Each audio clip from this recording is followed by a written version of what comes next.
ఓం గంగణపతే నమ. ఐం సరస్వత్యై నమ. శ్రీమాత్రే నమో నమ. క్రీం క్రీం మహాకాళికాయ నమ. క్లీం కృష్ణాయ గోవిందాయ గోపీజనవల్లభాయ నమో నమ. ఓం నమ శివాయ శివాయ గురువే నమో నమ. యా దేవీ సర్వభూతేషు మాతృరూపేణ సంస్థాః నమస్తస్యై నమస్తస్యై నమస్తస్యై నమో నమ. క్రీం మహాకాళికాయ నమో నమ. ద్రాం దత్తాత్రేయాయ నమో నమ. జయ గురు దత్తాత్రేయాయ నమ. యూట్యూబ్ ప్రేక్షకులకి అందరికీ కూడా నమస్కారం అండి. నేను పాలపర్తి గురునాథ శర్మ, జ్యోతిషం వాస్తు సిద్ధాంతిని. మీకంతా కూడా ఈ యొక్క గోచార ఫలితాలంతా కూడా విశ్లేషణ చేయడం జరుగుతుంది. గ్రహాల యొక్క స్థితిగతి, కలయిక, వాటి ప్రభావం అంతా కూడా వివిధ రాశుల వాళ్ళకి, మేషాది ద్వాదశ రాశుల వాళ్ళకి ఎటువంటి ప్రభావం చూపిస్తుంది, వాటి ప్రభావం వల్ల అదృష్ట యోగం ఏ రకంగా వస్తుంది, అష్టైశ్వర ప్రాప్తి ఏ రకంగా వస్తుంది. ప్రధానంగా చూసుకుంటే ఈరోజు మనం చెప్పబోయే విషయం ఏంటిదంటే, ప్రధానంగా శుక్రుడి యొక్క మార్పు, నవంబర్ నెల మాస ఫలితాల్లో భాగంగా శుక్రుడి మార్పు అంతా కూడా ఏ రకంగా మేషాది ద్వాదశ రాశుల వాళ్ళకి ఫలితాలంతా కూడా తెప్పడం జరుగుతుంది. ప్రధానంగా గ్రహస్థితి అంతా కూడా చూసుకుంటే మీనరాశిలో శనీశ్వరుడి సంచారం జరుగుతుంది. కుంభరాశిలో అంతా కూడా రాహు సంచారం, ఈ యొక్క కేతు సంచారం అంతా కూడా సింహరాశిలో సంచారం జరుగుతుంది. ఈ యొక్క రవి బుధ ఆదిత్య యోగంలో అంతా కూడా ప్రధానంగా చూసుకుంటే రవి యొక్క సంచారం అంతా కూడా ఈ యొక్క తులారాశిలో సంచారం జరుగుతుంది. మరియు ఇక్కడ చూసుకుంటే బుధుడంతా కూడా ఈ యొక్క వృశ్చిక రాశిలో సంచారం జరుగుతుంది. అంగారకుడి సంచారం కూడా వృశ్చిక రాశిలో సంచారం జరుగుతుంది. ప్రధానంగా చూసుకుంటే శుక్రుడి సంచారం అంతా కూడా ఇక్కడ కన్యా రాశిలో సంచారం చేస్తున్న శుక్రుడు భగవానుడు అంతా కూడా నవంబర్ 3వ తారీఖు రోజునంతా కూడా నీచ స్థానం నుంచి తన స్వక్షేత్రమైన తులారాశికి ప్రవేశం చేస్తున్నాడు. తన స్వక్షేత్రమైన తులారాశిలో ప్రవేశం చేసిన శుక్ర భగవానుడు అంతా కూడా రవితో పాటు, అంటే సూర్య భగవానుడితో పాటు కలియికతో ఉంటాడన్నమాట. 18వ తారీఖు దాకా జరుగుతుంది ఈ యొక్క గ్రహ గోచారం అంతా కూడా. ఈ యొక్క ఫలితాలంతా కూడా చూసుకుంటే శుక్ర భగవానుడు ప్రధానంగా నీచ స్థానం నుంచి బయటపడి తన సొంత ఇల్లైన తులారాశిలో ప్రవేశం చేయడం వల్ల అఖండమైన అష్టైశ్వర ప్రాప్తి కలగడానికి ఆస్కారం ఉంటుంది. మేషాది ద్వాదశ రాశుల వాళ్ళకి వాళ్ళ జాతకరీత్యా గ్రహబలం ఏ రకంగా ఉన్నప్పటికీ కూడా గోచార రీత్యా యొక్క గ్రహాల యొక్క స్థితిగతి వల్ల వాళ్ళకంతా కూడా వ్యాపారంలో మార్పులు జరగడానికి కానీ, అదృష్ట యోగం కలిసి రావడానికి కానీ, ఆకస్మిక ధనాభం సిద్ధించడానికి కానీ ప్రధానంగా శుక్రుడి యొక్క గోచార ఫలితాలంతా కూడా విశేషంగా చెప్పడం జరుగుతుంది. శుక్రుడు ప్రధానంగా చూసుకుంటే మహాలక్ష్మి స్వరూపంగా, మహాలక్ష్మి అనుగ్రహం కోసం అని చెప్పేసి ప్రధానంగా శుక్రుడి ఆరాధన చేయడం వల్ల మీకంతా కూడా స్థిరలక్ష్మి స్థిర నివాసంగా ఉండడానికి ఆస్కారం ఉంటుంది. ప్రధానంగా చూసుకుంటే ఎవరి జాతకంలో అంతా కూడా శుక్రభగవానుడు కొంచెం బలహీన పడి ఉంటే కనుక ప్రధానంగా శుక్రభగవానుడు అంతా కూడా యోగకరంగా మీకు ఉండడానికి కారణమవుతుంది. భోగభాగ్యాలకు కారణం, ప్రధానంగా చూసుకుంటే అఖండమైన సుఖ జీవితానికి కారణమవుతుంది. ఈ యొక్క అన్యోన్య దాంపత్యానికి కారణమవుతుంది. శుక్ర భగవానుడు అంతా కూడా ప్రధానంగా వ్యాపారంలో మార్పులు కలగాలన్నా, వ్యాపారంలో మంచి కీర్తి గణించాలన్నా, సంఘంలో గౌరవం పెరగాలన్నా, వ్యాపారాన్ని విస్తారం చేసుకోవాలన్నా, వ్యాపారంలో అష్టైశ్వర్య యోగం రావాలన్నా శుక్ర భగవానుడు కారణమవుతాడు. ప్రధానంగా శుక్ర భగవానుడు అనుగ్రహం వల్ల మీకంతా కూడా అష్టైశ్వర్య యోగం సిద్ధించేయాలి అంటే కనుక ఎటువంటి పరిష్కారం ఆచరించాలి, ఈ యొక్క ఫలితాల్లో అంతా కూడా తెలుసుకోవడం జరుగుతుంది. ప్రధానంగా గ్రహగోచారంలో వివిధ గ్రహాల యొక్క ఫలితాలంతా కూడా చూసుకుంటే ఈ యొక్క గ్రహాల యొక్క స్థితిగతి అంతా కూడా కొన్ని గ్రహాల యొక్క దృష్టి అంతా కూడా శని భగవానుడి దృష్టి అంతా కూడా ధనుసు రాశి మీద పడుతుంది. మరియు ఇక్కడ చూసుకుంటే వృషభ రాశి మీద పడుతుంది. ఈ యొక్క బృహస్పతి సంచారం అంతా కూడా చూసుకుంటే బృహస్పతి సంచారం కర్కాటక రాశిలో ప్రవేశం చేసి డిసెంబర్ 5వ తారీఖు దాకా ఈ యొక్క ఉచ్చస్థానంలో సంచారం జరుగుతుంది. బృహస్పతి సంచారం అంతా కూడా అతిచారంలో సంచారం 48 రోజుల దాకా, అంటే మనకి డిసెంబర్ 5వ తారీఖు దాకా ఈ యొక్క 48 రోజుల దాకా ఈ యొక్క అతిచారంలో సంచారం జరిగిన తర్వాత మళ్ళీ తిరోగమనం జరిగి మిథున రాశిలో ప్రవేశం చేసి జూన్ 14వ తారీఖు దాకా ఉంటారన్నమాట. 2026 జూన్ 14వ తారీఖు దాకా ఉంటారు. ఈ యొక్క మిథున రాశిలో సంచారం అంతా కూడా జరుగుతుంది. మళ్ళీ యథాస్థానానికి మళ్ళీ కర్కాటక రాశికి ప్రవేశం చేసిన బృహస్పతి అంతా కూడా ఈ రకంగా సంచారం జరుగుతూ ఉంటుంది.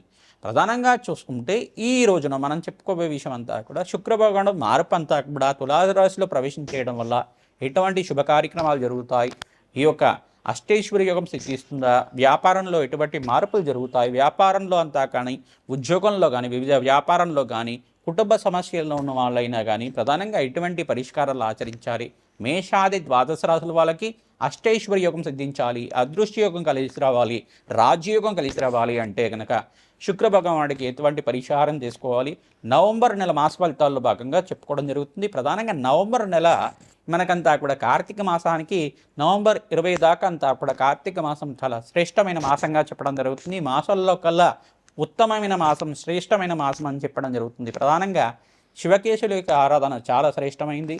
ప్రధానంగా ఎవరైతే కనుక శివపార్వతుల ఆరాధన విశేషంగా చేసుకుంటుంటారో పరమేశ్వరుడికంతా ప్రీతికరంగా అభిషేక హోమాది కార్యక్రమాలు చేసుకోవడం, ప్రధానంగా చూసుకుంటే నారికెల జలంతో కానీ, శుద్ధోదకంతో, గంగాజలంతో కానీ, భస్మోదకంతో కానీ ఎవరైతే అభిషేకం చేస్తూ ఉంటారో అష్టైశ్వర్యోగం సిద్ధిస్తుంది. ప్రధానంగా మారేడు దళాలతోటి ఈ యొక్క లక్షపత్రి పూజ అనేది కార్యక్రమం అంతా కూడా దేవాలయ ప్రాంగణంలో చేస్తూ ఉంటారు.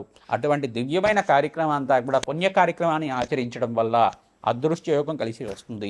మహాలక్ష్మి ప్రీతికరంగా మారేడు దళాలతోటి, తులసి దళాలతోటి అర్చన విధానం చేయించుకోవడం వల్ల నిత్యమంతా కూడా మహాలక్ష్మీదేవికి అంతా కూడా త్రిసూక్త విధానంగా యజ్ఞాధికరతులు ఆచరించడం వల్ల, లక్ష్మీ కుబేర శాంతి హోమాది కార్యక్రమాలు చేయడం వల్ల అదృష్ట యోగం కలిసి వస్తుంది.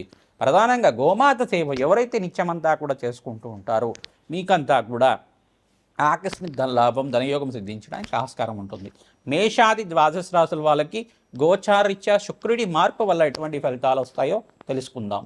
సింహరాశి జాతకులకి నవంబర్ నెల మాస ఫలితాల్లో భాగంగా ఎటువంటి పుణ్యయోగాలు సిద్ధిస్తున్నాయి, అదృష్టయోగం కలిసి రావాలంటే ఎటువంటి పరిష్కారాలు ఆచరించాలి, విశేషంగా శుక్రుడి యొక్క మార్పు అంతా కూడా తులారాశిలో ప్రవేశం చేయడం వల్ల సింహరాశి జాతకులకి ఎటువంటి మార్పులు చెందుతున్నారు అనేది తెలుసుకోవడం జరుగుతుంది. ప్రధానంగా చూసుకుంటే రవి భగవానుడు, సూర్యుడు ప్రధానంగా చూసుకుంటే తులారాశిలో నీచస్థానంలో సంచారం చేయడం, ఈ యొక్క శుక్రుడు అంతా కూడా తులారాశిలో ప్రవేశం చేయడం వల్ల స్వల్పంగా ఇక్కడ నీచభంగా రాజయోగంలో అంతా కూడా మారపడం జరుగుతుంది. ప్రధానంగా చూసుకుంటే ఇక్కడ చూసుకుంటే సూర్య భగవానుడు అంతా కూడా ఇక్కడ నీచస్థానంలో సంచారం చేయడం, మరి రాష్ట్రాధిపతిని శుక్ర భగవానుడు అంతా కూడా ఇక్కడ సంచారం చేయడం అనేది జరుగుతుంది. కావున ప్రధానంగా చూసుకుంటే ఇక్కడ మిత్రస్థానంలో అంతా కూడా యోగిస్తాడు, కానీ ఇక్కడ నీచ స్థానంలో అంత పెద్దగా యోగించాడు. సూర్య భగవానుడు అంతా కూడా శ్రమతో కూడిన సంపాదన పెరుగుతూ ఉంటుంది. మాసాంతంలో విశేషమైన లాభాలు గణించడానికి ఆస్కారం ఉంటుంది.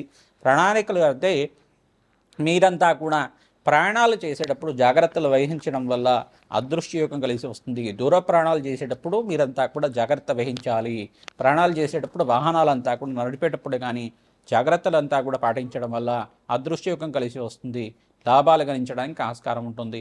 విశేషంగా మీరంతా కూడా మహాలక్ష్మీదేవి ఆరాధన యోగకరంగా ఉంటుంది. మీరంతా కూడా పరమేశ్వరుడు ప్రీతికరంగా చెరుకు రసంతో, నారికేల జలంతో, శుద్ధోదకంతో అన్నాభిషేకం అంతా కూడా ఆచరించడం వల్ల, ఆవు పాలతో అభిషేకం చేయించడం వల్ల విశేషమైన పుణ్యయోగం సిద్ధిస్తుంది.